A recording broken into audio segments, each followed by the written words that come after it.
afternoon, Jürgen. I just want to reflect on Sunday, just very briefly, first of all. I know victories bring momentum, but has Alisson's goal brought a different kind of momentum, a different kind of feeling for those final two games? In that moment, nobody thought about the next two games, obviously. We were just only celebrating the moment. But of course, it's in football and life like this. If you have some downs, you are influenced by it. If you have a high, you should be influenced by it as well. So that was obviously a high for us, and it mustn't make the job easier at Turf Moor. But it changed the mindset a little bit. So that's how it is. And it kept us in the race. That's the most important thing. So yes, it was a very special moment, very special goal from a very special player. Which makes it obviously all very special. But we are all, honestly, we have in the dressing room afterwards, I've never watched a goal more often directly after a game than this goal. But since then, it's all fine. We know exactly nothing really happened apart from we are still in the race. But we are not even close to think we would be already halfway through because we know how high the hurdles are in front of us.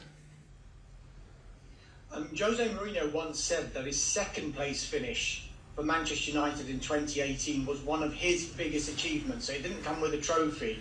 I'm just wondering, would you feel the same way if Liverpool got top four, given everything that's happened, not only for every club, but for your club in particular this season? I mean, I don't want to compare it with other things, so it's even still nicer, and it's very complicated and difficult as well to win whatever, because you have to be consistent, and even as a season you're winning whatever, it's never without any setbacks or any problems during a season. So I don't want to compare it, but it would be massive. That's true, absolutely massive, and much better than we would have thought maybe a few weeks ago when it was out of sight for us that we can come that close.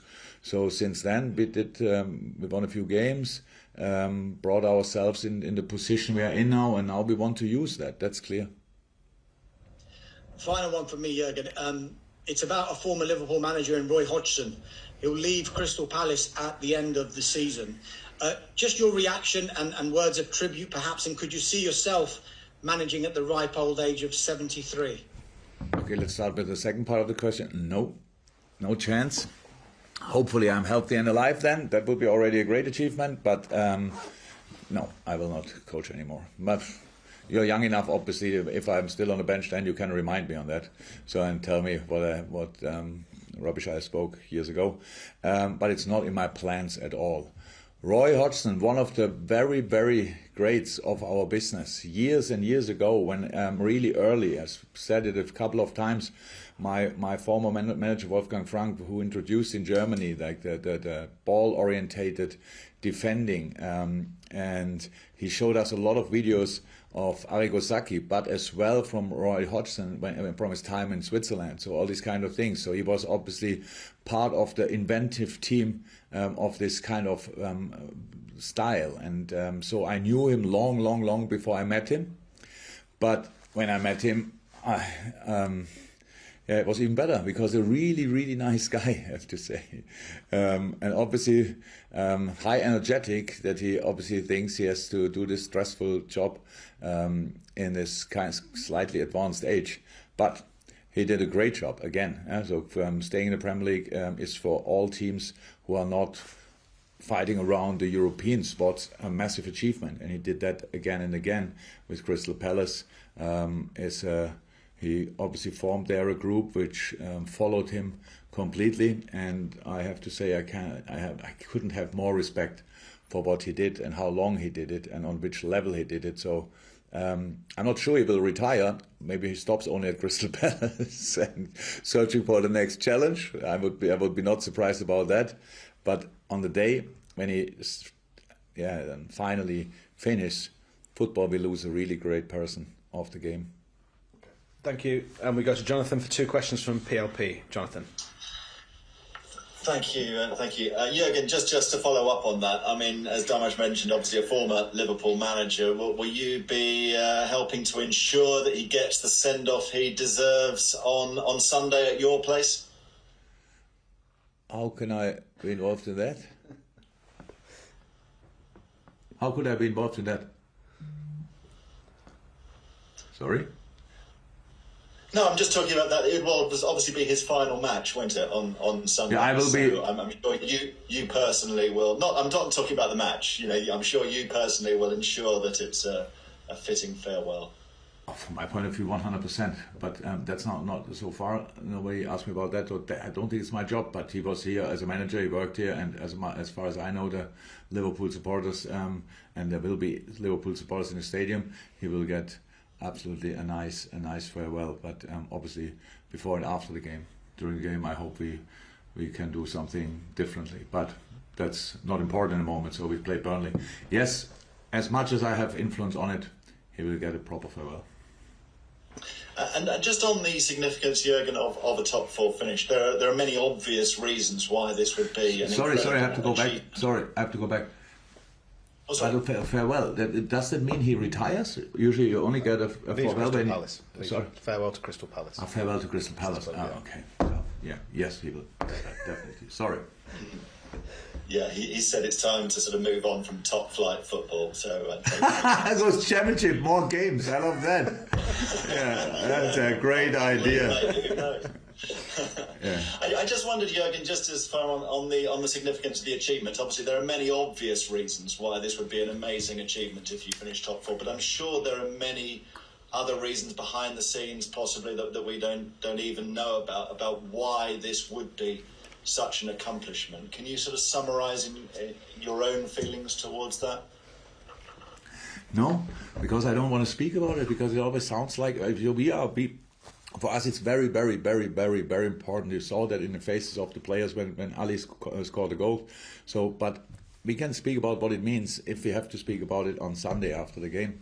But now we play Burnley, and I really don't like these talks like we would have made it already before we play Burnley. And Crystal Palace. And that's absolutely that would be, in my mind, at least disrespectful. And I don't want to think about it, what it means. In a moment, it would mean for us, if we have on Sunday still a final for us, then we had a positive result at Turf Moor. So that's all what it is, and depends on other results. If we don't win on Wednesday, then we don't have a final on Sunday. So these kind of things. But we only have to focus on this one game. That it means a lot, I really think I don't have to explain that, because you could see that in the celebrations at West Brom. Fantastic. Thank you, Jonathan. We'll go to Juliet for a question, and then we'll go to Ian Kennedy from BBC Merseyside. And Jürgen, talking about those celebrations and the faces of the players as well, I just wanted to ask you, because when things weren't going great, there was a lot of question marks over, would the players stay if you won't achieve Champions League football and things like that. There was quite a bit of negativity around from the outside, not from the inside. But Mo Salah's reaction was absolutely priceless when Alisson scored, and it just showed how much love he has for the club, but also for his teammates as well, and what a team player he actually is.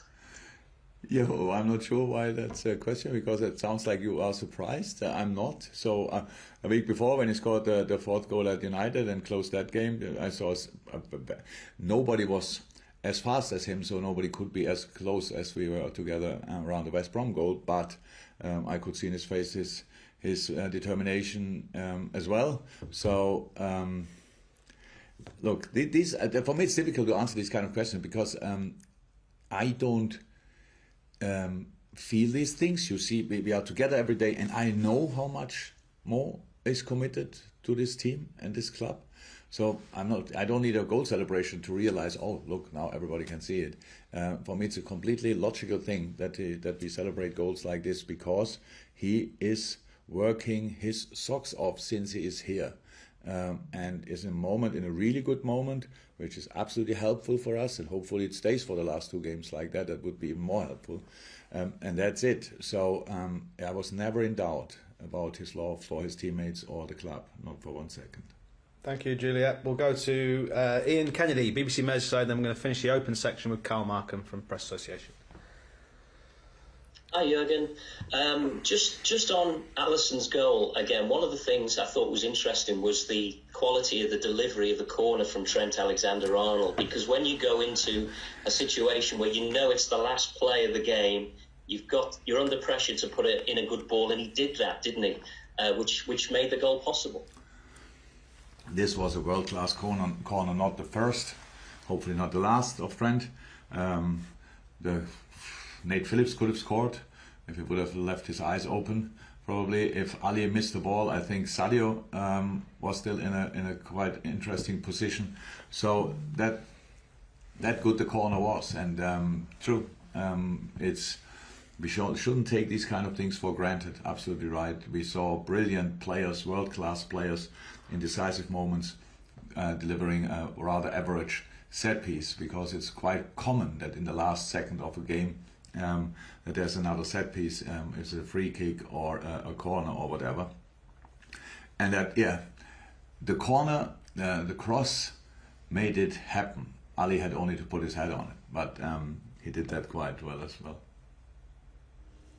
How pleased are you with Trent's form at the moment? Because the game before, I think he was the man of the match at Old Trafford against Manchester United. So obviously ending the season on a really good note from his point of view. Yeah, absolutely. But he played a good season. He had the problem that he played, I think, with around about 20 odd different centre-half pairings, which is just tricky. He's still a young player, has to organise. Had a much bigger part in organising the last line than he had previously. So, means from a young world-class talent to a defensive organizer is a step, but he did that as well. So yes, he's as well in a good moment, and long may it continue for us. Very important. Without Trent's shape, not only his, but we would be in a different place, definitely. Fantastic. And final questions in the open before we go to the embargo section. Carl Markham. Hey again. In a strange way, has the injury problems helped with the momentum and rhythm, because you've been limited with the amount of this sort of choices you've had to make, and so putting out the same side. I mean, in rhythm, Thiago for one is benefiting, and I know Matt will mute me, so before speaking as well, if you've got any of those players back in the team as well. No, not at all. Not a little bit. The problem is what we had. It happened with injuries. Obviously, started pretty early. That always puts everybody else under pressure. Some other players were injured in a specific. Like we started the season, like Ox, for example.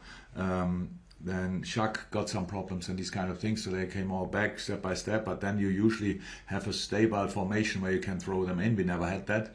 We always had to sort first and foremost the real problems, and it means we had to keep some players more often on the pitch than we would have done in other seasons. The kids, the young boys, were not ready in the beginning to replace the centre halves. We had to work a lot with them. You cannot just throw them in. It's with young players especially. It's not fair. Just throw them in the hot water, and then you just realize that they are not ready to swim. So that makes no sense, and that's why it was all a massive challenge for all of us. But it didn't help the rhythm or whatever. Thiago is an example. So yes, he's a world-class football player, but he came as well from a pandemic with after the lockdown in Germany, when they started playing again. He had to play Bundesliga games and the Champions League final. Came then here to a new club with a little break only. Arrived here, got injured, and had to restart again with a team who was not settled. So that's massive. That's nearly impossible. What he did in these moments is absolutely incredible. Now things look like more settled. That's clear in a moment, with some results going in our direction, which helps as well, gives confidence to everybody. Now it looks different and better, but it's just we are not even halfway there. Thiago is not halfway there. The team is not halfway there. We have just to keep going and improving. And I've not been muted, so any of those players coming back, the ones that are injured? Not for this game, but that's Millie will train today. Is that then enough? Being involved tomorrow, I will see. Diogo is actually, when the swelling went down, we did another picture, and it looked better than in the first place with the first scan. When in the CT you could see it better, and so It's a tiny, tiny little chance for him for the weekend, but it depends on how he improves now. That we have to see that. But it's good news, obviously, for Portugal and for Diogo himself. With the Euros, as they are not in danger at all. So that's good. If it's good enough for us, we will see. Okay, thank you, Carl. Ox and Keita. Oh, Ox was ill. Yes, Ox is back. Navi wasn't part of team training yet, so that will be not enough until tomorrow for sure. Ox was in team training, so he's back.